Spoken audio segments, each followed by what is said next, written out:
Primeira Epístola de João, capítulo 1.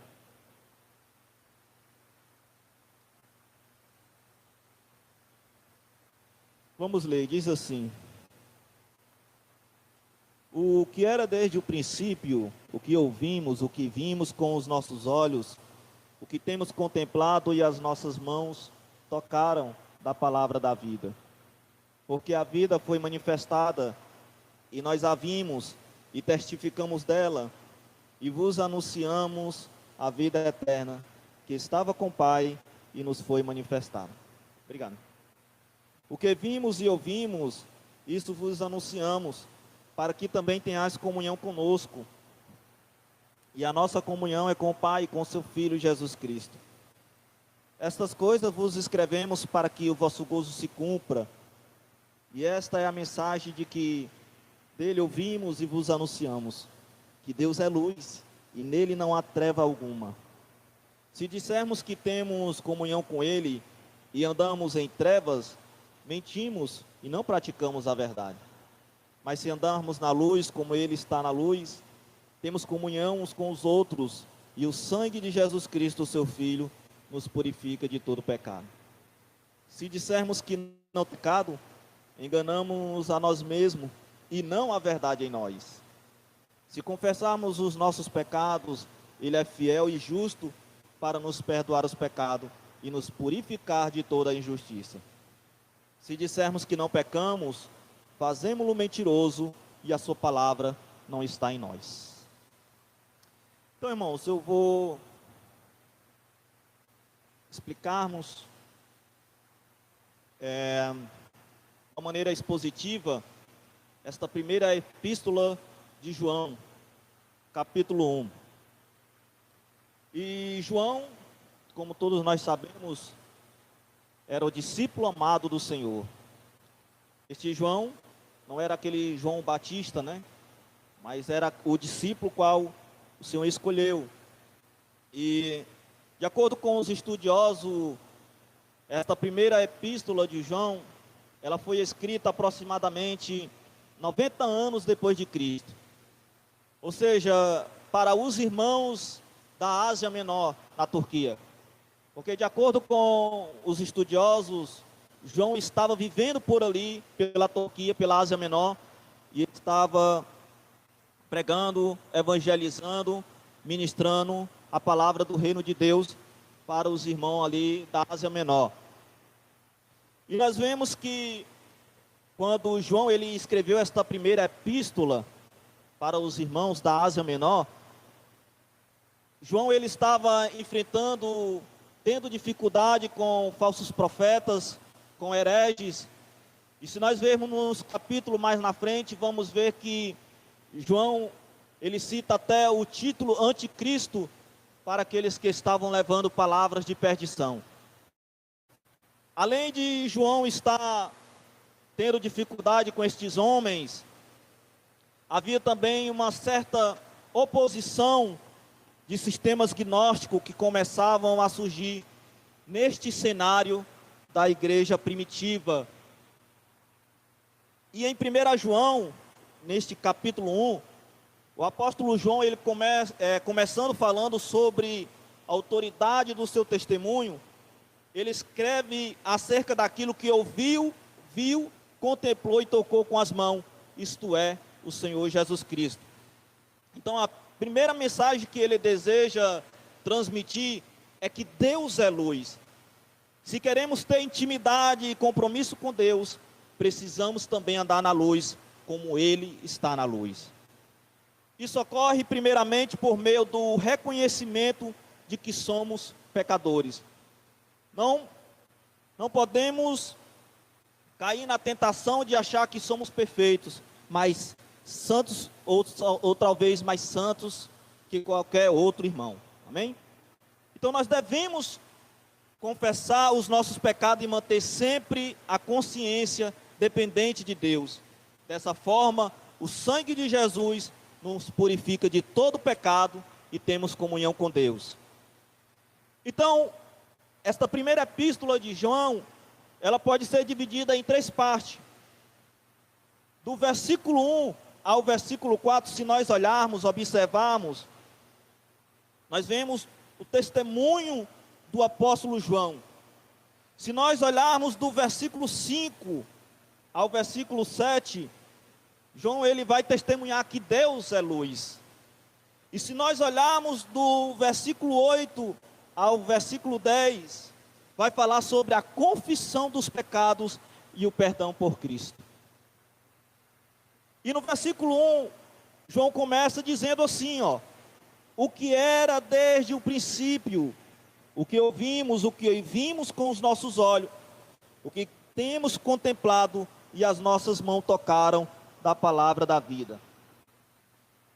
Quando João ele diz o que era desde o princípio, o que era desde o princípio, ou seja, Jesus Cristo antes mesmo da fundação do mundo, o que era desde o princípio, o que ouvimos, o que vimos com os nossos olhos, o que temos contemplado e as nossas mãos tocaram da palavra da vida.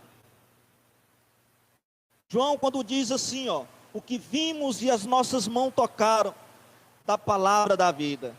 A referência que João está dando aqui, a palavra da vida é a Jesus, o verbo que traz a vida, a qual é a salvação, que não pode ser obtida por mérito nem arrancada de nós.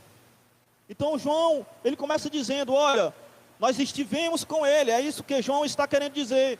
Nós ouvimos o que vimos com os nossos olhos, o que temos contemplado e as nossas mãos tocaram da palavra da vida. João ele estava testemunhando dos discípulos que andavam com Cristo e que viram os milagres, viram os prodígios de Deus, viram do verbo da vida. O verbo da vida, a palavra da vida estava com eles e as suas mãos o tocaram. É isto que João está dizendo. E quando diz, e as nossas mãos tocaram da palavra da vida, João está se referindo a Jesus, a respeito de uma salvação que não pode ser obtida por mérito e nem arrancada de nós. A palavra da vida é Jesus Cristo, é a verdadeira. Assim também, Jesus é considerado a palavra da vida, o pão da vida. Ele mesmo disse, eu sou o pão que desceu do céu. E no versículo 2, porque a vida foi manifestada, e nós a vimos, e testificamos dela, e vos anunciamos a vida eterna, que está com o Pai, e nos foi manifestada. Porque a vida foi manifestada. Ou seja, Jesus Cristo, ele foi manifesto a todos os homens. Deus, ele mandou o seu único filho, filho unigênito, para que viesse a este mundo e manifestasse da sua glória, manifestasse da sua graça, manifestasse dos seus ensinamentos, manifestasse a salvação para os homens. E esta vida foi manifestada. E João disse, olha, e nós a vimos. Ou seja, talvez João está tomando todas as palavras do discípulo nós, por isso que ele usa este plural, nós a vimos e testificamos dela. E vos anunciamos a vida eterna, que estava com o Pai e nos foi manifestada. João está dizendo, olha, eu estou anunciando a vocês aquele que estava com o Pai e foi manifestado a nós. Aquele que estava com o Pai e também é manifestado a vocês. Aquilo que os discípulos contemplaram, a vida que foi manifestada aos apóstolos, agora ela está sendo declarada por eles. A vida o qual Jesus Cristo não estava oculta, nem camuflada para que poucos ou ninguém a encontrasse. Esta vida estava exposta a todas. Esta vida estava exposta a todos. Bastava apenas os eleitos abrirem os seus olhos e contemplarem o Senhor. abrirem os seus olhos e contemplarem desta vida. Esta vida foi manifesta aos homens. Esta vida não foi escondida nem camuflada de ninguém, mas ela estava visível a todos. Bastava apenas a todos abrirem os seus olhos e contemplarem desta vida que foi manifestada. Jesus, quando ele sempre operava um milagre, ele dizia para uma pessoa: olha, eu fiz esse milagre, mas vai e não conte nada para ninguém. Por quê? Porque ele sabia, irmão, que de todas as maneiras, mesmo ele dizendo aquilo, as pessoas iam testificar do milagre que tinham recebido. Jesus sabia que mesmo ele dizendo, olha, vai e não conte nada, mas ele sabia que mais na frente alguém ia ver aquele milagre, contemplar aquele milagre, ia perguntar, e a pessoa tinha que responder. Não, foi um homem lá, andava lá com aqueles homens galileus da Judéia lá, fez um milagre. De todas as formas, o evangelho, os milagres eram expostos para todos. No versículo 3, olha João dizendo, o que vimos e ouvimos, isso vos anunciamos, para que também tenhais comunhão conosco. E a nossa comunhão com o Pai e com seu Filho, Jesus Cristo. Então, a razão principal por que João escreve é orientar seus leitores quanto ao que devem fazer para ter comunhão com os irmãos e com Deus. E nós vamos ver nos próximos versículos mais na frente, estas orientações de João para nós termos comunhão com Deus e a comunhão com os irmãos. Então ele diz, olha, o que ouvimos e vimos, isso nós anunciamos, para que também tenhais comunhão conosco. O que vimos, o que nós contemplamos, a respeito da palavra da vida, que estava conosco, nós o vimos, nós vimos os seus milagres, nós vimos as suas operações, nós vimos as suas manifestações. É isso que nós anunciamos a vocês. É isso que nós temos falado para vocês e anunciamos, para que também tenhais comunhão conosco. É isso que nós anunciamos. Aí no versículo 4 ele diz, estas coisas vos escrevemos para que o vosso gozo se cumpra. O cristão, ele jamais pode sentir, irmãos, o gozo verdadeiro, sem relacionar-se bem com Deus e com os outros. Olha, aqui no versículo 3 ele está dizendo, nós anunciamos isso para que vocês tenhais comunhão conosco, e a nossa comunhão com o Pai e com o Filho Jesus Cristo. Ele está fazendo uma ligação. Nós anunciamos isso para que você tenhais comunhão conosco. Acredite no que nós estamos falando. E que também vocês possam ter comunhão com Deus e com o Senhor Jesus Cristo. E aqui no versículo 4 ele diz, ó, para que o vosso gozo se cumpra.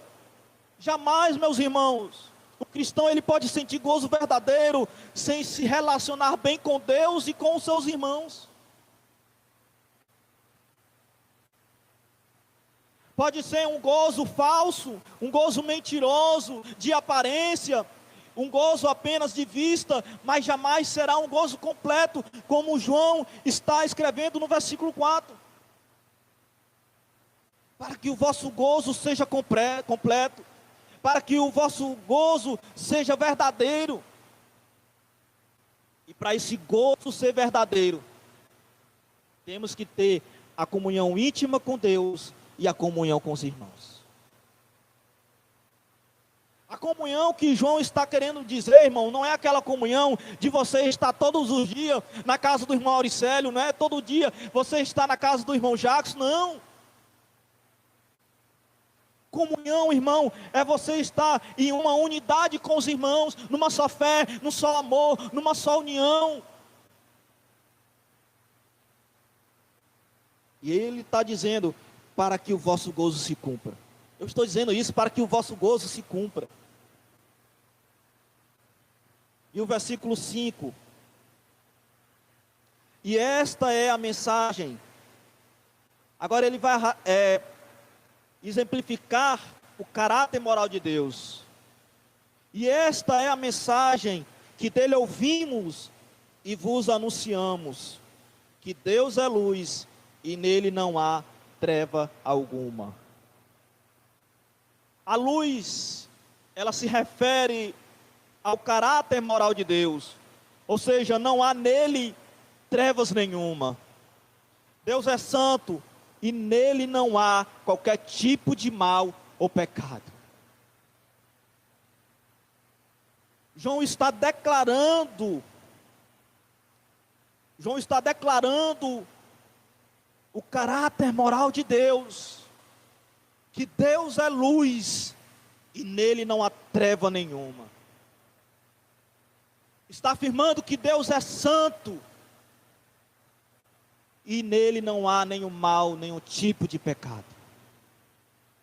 Nele não há mentira, nele não há engano, nele não há dolo, nele só há santidade, a luz.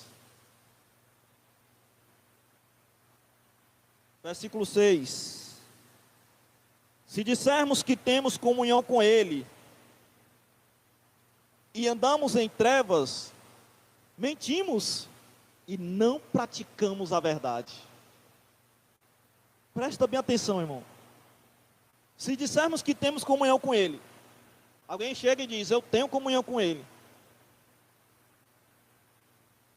e andamos em trevas, mentimos e não praticamos a verdade. O que é andar em trevas, irmão? Andar em trevas não quer dizer que você ande num lugar fechado e pronto, irmão, estou andando nas trevas. Não, nada a ver. Andar em trevas significa viver contrariamente ao caráter moral de Deus. Qual é o caráter de Deus? Deus é luz, Deus é santo, nele não há mal, nele não há pecado, nele há santidade. Então, andar em trevas significa você viver contrariamente ao caráter moral de Deus. Ou seja, viver em pecado. Alegar ter comunhão com Deus sem levar uma vida moral correta, nem praticar a verdade, é viver uma mentira. Por isso que diz: se dissermos que temos comunhão com Ele e andamos em trevas, mentimos e não praticamos a verdade.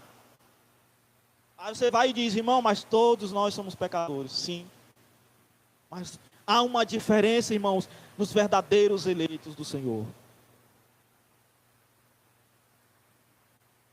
Há uma diferença daqueles que foram predestinados por Deus.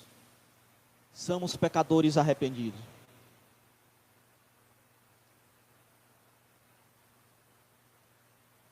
É sempre como o pastor Jardel diz: você peca, mas você não peca com prazer. Você peca, mas vem aquela angústia, aquele desânimo, porque você pecou diante de Deus. Mas filhinhos, não pequei, mas se pecar, porventura, temos um advogado diante do Pai, que é Jesus Cristo, o Senhor.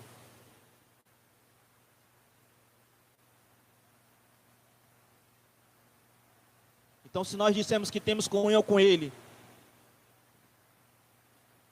e andamos em trevas, mentimos e não praticamos a verdade. Ou seja, você diz: eu tenho comunhão com Ele, mas aí você acha prazeroso, saboroso pecar todos os dias, todo momento, toda hora. Você se alegra quando peca, você se alegra quando tropeça e tropeça mais outra vez.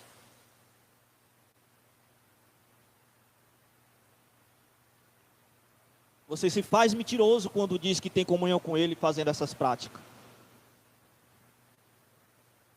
Mentimos e não praticamos a verdade. Ah, irmão, eu conheço a verdade. Conheço a verdade. Mas você acha prazeroso, saboroso, acha bom quando você peca. Você se alegra, dá aquela vontade de pecar mais. Você se faz mentiroso e anda em trevas e não pratica a verdade. No versículo 7. Mas se andarmos na luz, como Ele está na luz, temos comunhão uns com os outros. E o sangue de Jesus Cristo, seu Filho, nos purifica de todo pecado.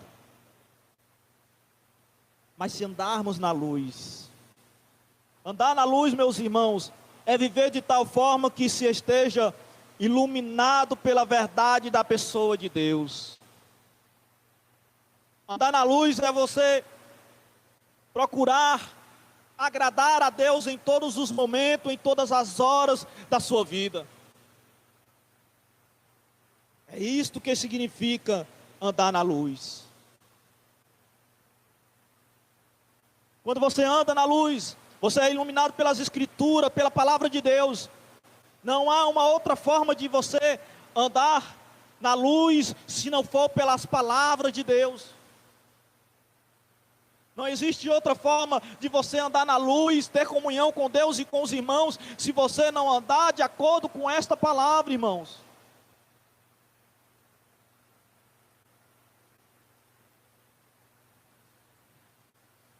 Se você outrora transforma a graça de Deus em dissolução, você está andando em trevas. Se você adiciona algo a mais para que você possa ser salvo, você está andando em trevas, e em você não há luz, porque você não está seguindo este evangelho, esta palavra, e não há a verdade naquele que faz isso. Andar na luz é viver de tal forma que você esteja iluminado pela verdade das palavras e do poder de Deus. Porque diz, e o sangue de Jesus Cristo, seu Filho, nos purifica de todo pecado. Aqui não está exterminando de vez que você jamais irá voltar a pecar, não. Mas o sangue de Cristo, Ele lhe purifica. Quando você peca e você se arrepende, o Senhor está limpando, purificando aquele seu pecado da sua vida. E nos purifica de todo pecado. De todo aquele pecado que você confessa diante de Deus. Eu pequei, irmão, pronto, achei bom, não vou confessar não. Como é que você quer que Cristo lhe purifique de todo o seu pecado? Tem que haver o arrependimento, irmãos. Tem que haver a renúncia. Ou seja, andar em comunhão com os irmãos. Quando esta conduta, ela reflete também o caráter moral de Deus. Porque é possível, irmão, uma verdadeira comunhão com os demais cristãos. Comunhão também faz parte de uma conduta que reflete o caráter moral de Deus. A comunhão entre os irmãos. Jesus mesmo disse, todo reino dividido contra si não pode prevalecer, irmão. Se há uma guerra e entre eles começarem a guerrearem entre eles mesmos, não vai haver êxito. Vai haver uma derrota fatal, porque um vai destruir o outro. Mas como há a união, a comunhão entre os irmãos, é um sinal que nós andamos na luz. Versículo 8. Se dissermos que não temos pecado, olha, se dissermos que não temos pecado, enganamo-nos a nós mesmos e não a verdade em nós. Quando alguém chega e diz, irmão, eu não tenho pecado, está dizendo que não precisa também de um Salvador. Não é verdade? Eu não tenho pecado. Então pronto, você precisa de um Salvador. E isso para esta pessoa tornaria a vinda de Jesus desnecessária. Então para que Jesus veio? Para que Deus mandou seu filho na cruz para morrer por nós se você disse que não tem pecado? Você não precisava de um Salvador. Você está anulando a graça de Deus. Mas tem muitos por aí descontrariando esta palavra. Tem muitos por aí contrariando esta palavra. Porque veste uma roupa comprida. Porque não tem uma televisão dentro de casa. Porque não vai a um cinema, porque não vai a um shopping, porque não vai a um aniversário. Acha que não tem pecado. Não, eu sou santo.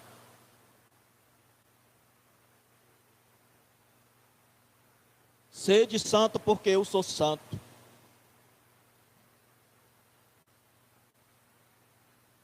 Achando que pode obter a santidade total nesta vida, irmãos. Se esta pessoa consegue obter a santidade total nesta vida, ela jamais não precisa de um Salvador. Por isso que Jesus disse, os sãos não precisam de médico, e sim os doentes. Você diz que já é santo, então pronto. Você diz que não tem pecado, então pronto. Você não precisa de médico, e sim os doentes. Por que é que Jesus disse isso, irmão, para aqueles homens?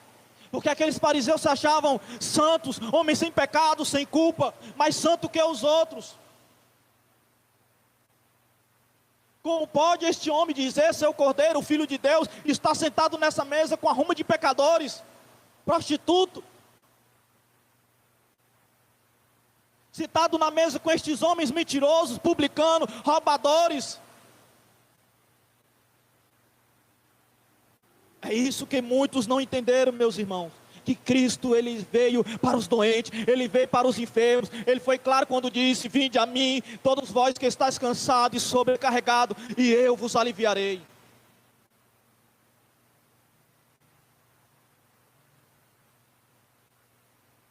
Versículo 9. Se confessarmos os nossos pecados. Olha aí. Se confessarmos, hein? Não vai guardar o pecado e achar que é bom. Não, confessar não. Olha, se confessarmos os nossos pecados, Ele é fiel e justo para nos perdoar os pecados e nos purificar de toda injustiça. João, ele não está falando de nenhuma maneira que você jamais pecará não, irmão. Porque se ele estivesse dizendo isso, ele estava se descontrariando. Mas ele diz aqui, ó, se confessarmos, irmãos, os nossos pecados, Ele é fiel e justo para nos perdoar os pecados e nos purificar de toda a injustiça. Ou seja, confessar é você concordar com Ele. É admitir que somos pecadores e que necessitamos de sua misericórdia. Se o cristão ele confessar seus pecados específicos a Deus, ele purificará toda a injustiça dessa pessoa. Você confessar os seus pecados é você concordar com o Senhor. É você admitir que somos pecadores e que necessitamos de sua misericórdia. Se nós confessarmos os nossos pecados a Deus, Ele nos purificará de toda injustiça.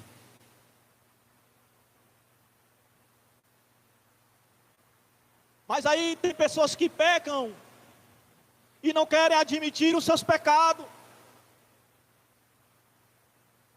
Não querem admitir que falhou. Muitas pessoas têm problema em perdoar alguém. Muitas pessoas têm dificuldade de contar os seus pecados para o Senhor. Muitos têm medo de contar os seus pecados. Muitos têm medo de dizer: Senhor, eu pequei, eu errei. Porque muitos têm visto o Senhor como um Deus irado, que irá destruir aquele que pecar numa pequenina coisa.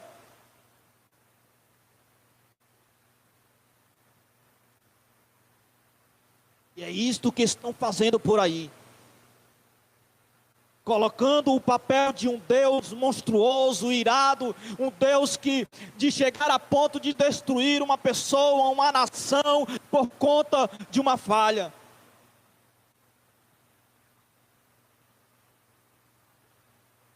Por isso que muitos vivem uma falsa santificação. Vivem uma falsa santificação. Subindo aos montes, querendo cobrir os seus pecados com sacrifícios, querendo cobrir os seus pecados, fazendo todo tipo de obras boas de caridade. Por isso que as Escrituras diz que ninguém será salvo pelas obras, para que ninguém se glorie. O propósito de Deus ter mandado o seu Filho unigênito e padecer naquela cruz, ressuscitar no terceiro dia, subir aos céus, estar junto do Pai, é para nos purificar de toda a injustiça, irmão. Versículo 10, já para concluir. Se dissermos que não pecamos, fazemo-lo mentiroso. Fazemo-lo. Fazendo quem? Se dissermos que não pecamos, fazemo-lo mentiroso. Fazemos Deus de mentiroso. Se dissermos que não pecamos. E a sua palavra não está em nós. Negar que o pecado, irmão, negar que o pecado está em nós, indica que a palavra de Deus não está em nós. Em outras palavras, a pessoa que nega pecar, não tem a palavra de Deus transformando a sua vida.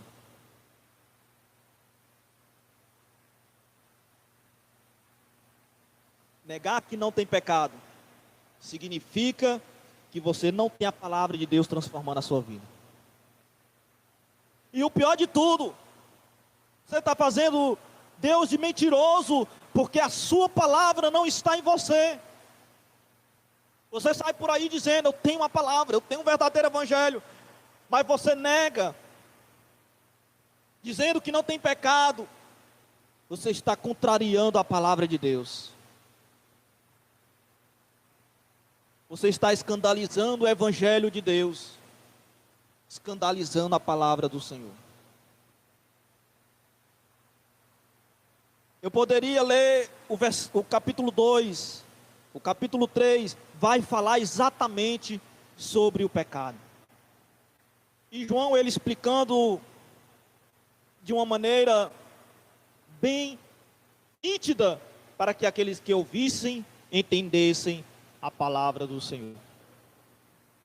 João, ele não está usando parábolas, nem palavras figurativas, mas ele está falando claramente, para que nós possamos entender que nós somos falhos e pecadores, e necessitamos da misericórdia de Deus. Amém?